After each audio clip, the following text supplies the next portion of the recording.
வணக்கம் நண்பர்களே. இன்று நம்ம பாட்காஸ்ட்ல ஒரு உண்மையான லோன் சக்சஸ் ஸ்டோரி பார்க்க போகிறோம். சென்னை சேர்ந்த ராஜேஷ் பான் ஒரு IT employee. Family medical emergency காரணமாக பர்சனல் லோன் தேவைப்பட்டது. அவர் 3 வங்கிகளில் அப்ளை செய்தார். 3லும் ரிஜெக்ட். மல்டிபிள் என்கொயரிஸ் காரணமாக சிஐபில் ஸ்கோர் டிராப் ஆக ஆரம்பித்தது. அப்போது அவர் ஒரு லோன் டிஎஸ்ஏவை காண்டாக்ட் செய்தார். ஃபுல் ப்ரோஃபைல் அனலைஸ் செய்யப்பட்டது. FOIR கணக்கிட்டு அவருக்கு பொருத்தமான வங்கியை தேர்வு செய்தார்கள். யாரும் போல எங்கும் ரேண்டமாக அப்ளை செய்யவில்லை. கரெக்ட் கைடன்ஸ் இருந்ததால் அப்ரூவல் ஸ்மூத் ஆக முடிந்தது.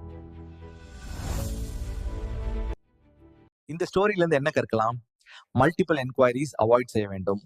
CIBL முக்கியம். கரெக்ட் பேங்க் செலெக்ஷன் மிக முக்கியம். லோன் அப்ளை செய்ய நினைக்கிறீங்களா? பிளைண்ட் என்கொயரி போடாதீர்கள். ப்ரொஃபைல் அனலைஸ் செய்து அப்ளை செய்தால் அப்ரூவல் சான்சஸ் அதிகரிக்கும். இந்த வீடியோ உங்களுக்கு பயனுள்ளதாக இருந்தால் லைக் பண்ணுங்கள், நண்பர்களுடன் ஷேர் பண்ணுங்கள். மேலும் பயனுள்ள ஃபைனான்ஸ் தகவல்களுக்கு சப்ஸ்கிரைப் செய்ய மறக்காதீர்கள்.